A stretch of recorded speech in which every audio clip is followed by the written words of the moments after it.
Salut les diabloteurs et les diabloteuses, c'est Jarmen. On se retrouve aujourd'hui pour une analyse importante sur deux termes, l'armure et la réduction de dégâts. L'armure va permettre de réduire les dégâts, mais pour ne pas confondre avec la réduction de dégâts, on va l'appeler résistance physique, puisque l'armure s'applique sur les dégâts physiques principalement. C'est là où elle est la plus importante. Donc, au niveau de l'armure, on est capé, c'est-à-dire qu'il y a un plafond que l'on ne peut pas dépasser, qui correspond à 85% de résistance physique, et que l'on atteint avec 7300 d'armure au niveau 100. Lorsque l'on va passer en tier 3 et tier 4, cauchemar et tourment, à chaque montée en niveau, la difficulté va ignorer 20% des résistances, résistance physique et magique. Si on arrive à atteindre 85% de résistance grâce à l'armure en T1, T2, on n'est plus qu'à 65% en T3 et plus qu'à 45% en T4. Alors concrètement, ça veut dire quoi?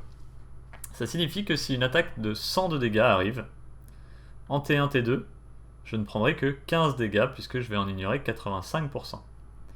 En T2, je prendrai 35 dégâts et en T3, je prendrai 55 de dégâts.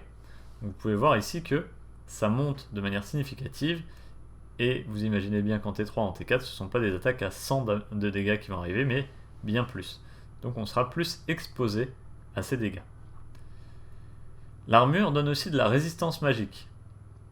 Cette résistance magique est à hauteur de 50% de l'armure. Donc si on arrive à avoir 85% de réduction de dégâts physiques, on aura seulement 42,5% de résistance aux dégâts magiques.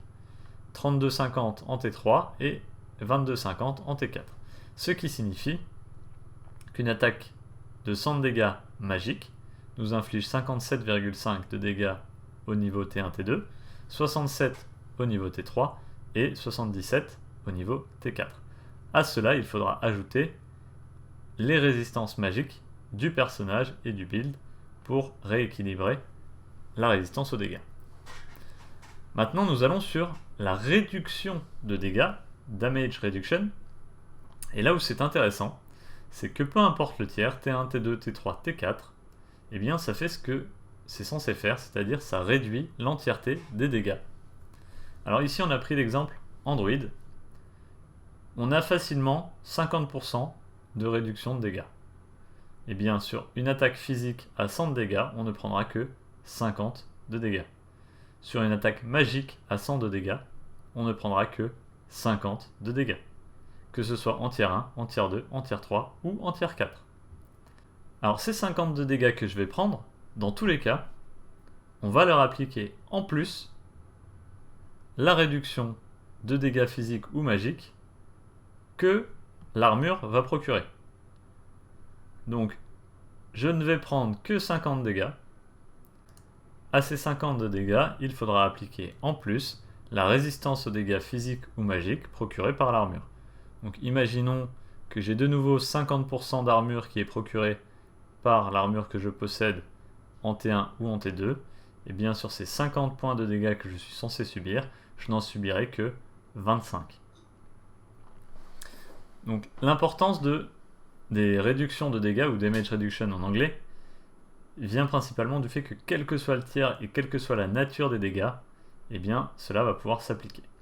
Alors j'ai pris 50%, puisque avec le build druide que je suis en train de monter, c'est quelque chose d'assez facile à avoir. On va se pencher un petit peu plus sur le reste, et on va extrapoler sur le PVP. Afin de bien comprendre comment s'ajoutent les réductions de dégâts les unes aux autres, il suffit simplement de comprendre que chaque nouvelle résistance s'applique aux dégâts restants après l'application de la résistance précédente. De manière schématique, si j'ai 50% de résistance aux dégâts sur une seule compétence, et de nouveau 50% de résistance sur une deuxième skill, si on le fait en chiffres avec une attaque à 100 de dégâts, la première résistance nous fera donc enlever 50 de dégâts, et la seconde résistance de 50% s'appliquera sur les 50 dégâts restants, et donc nous n'en prendrons que 25.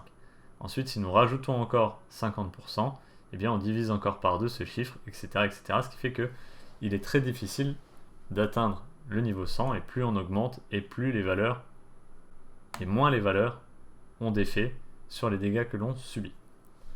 Alors, de manière rapide, la forme d'ours va nous donner 9% de réduction.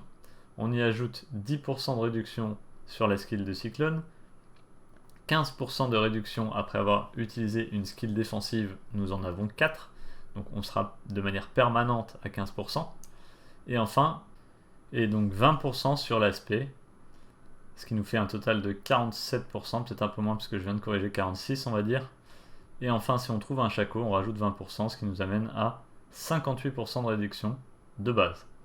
Donc ça c'est de manière permanente, quoi qu'il arrive, 58% de réduction de dégâts en PvE. A ceci se rajoute 10% si on arrive à être fortifié. Lorsqu'on sera level 100, on aura les points de parangon qui baissent encore les dégâts de Fortify de 10%. Et enfin, nous avons des glyphes qui vont nous permettre de rajouter encore 10% lorsque l'on est fortifié.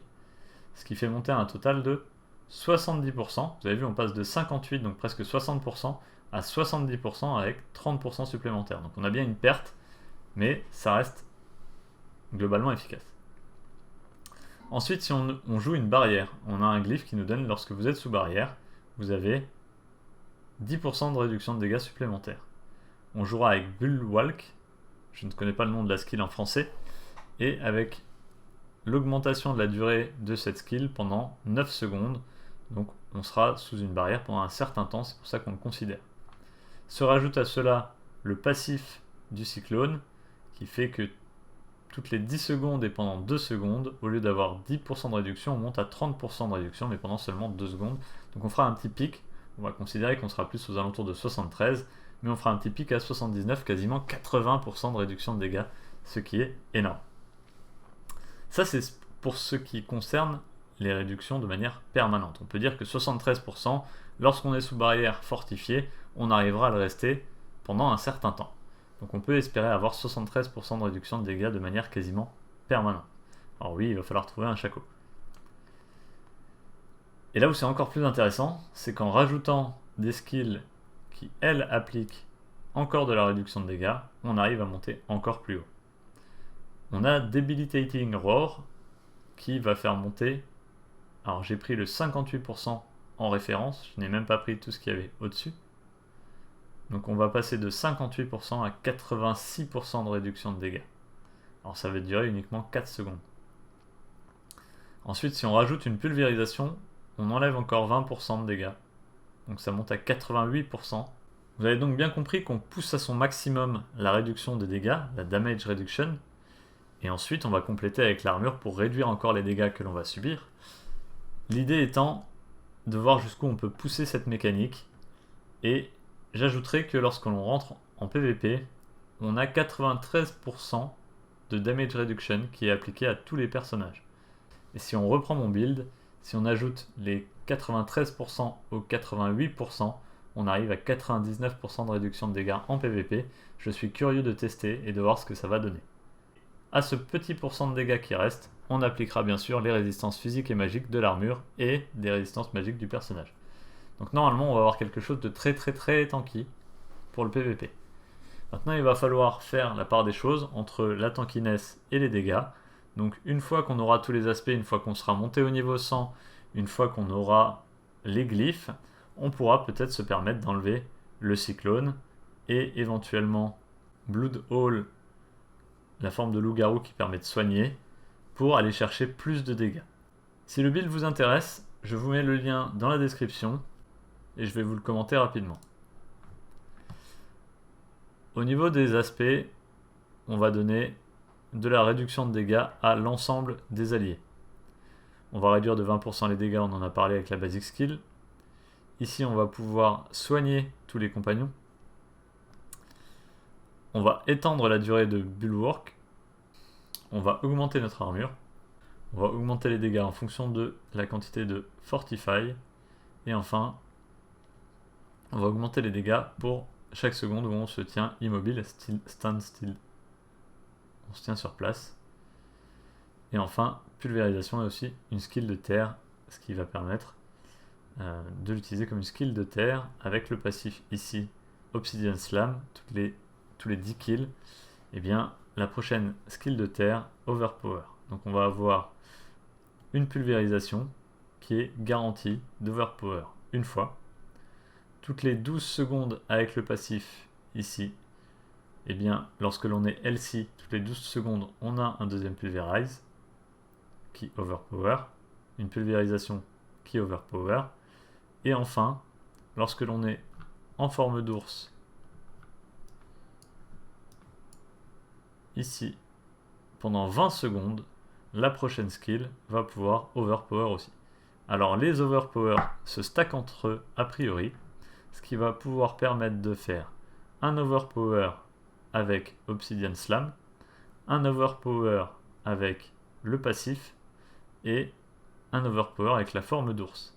Et si les 3 Overpower consécutifs que l'on va utiliser tuent 10 personnes, on récupère un 4e Overpower avec la compétence de terre. Je pense qu'en termes de dégâts, et sachant qu'on va maximiser le mot-clé Overpower, si vous ne l'avez pas vu, j'ai fait une vidéo sur le sujet, eh bien je pense que ce build va faire très très mal. Voilà, c'est tout pour aujourd'hui. Je vous dis à très bientôt. Si vous avez aimé ce contenu, n'hésitez pas à mettre un petit pouce. Et on se retrouve très bientôt pour la sortie de Diablo.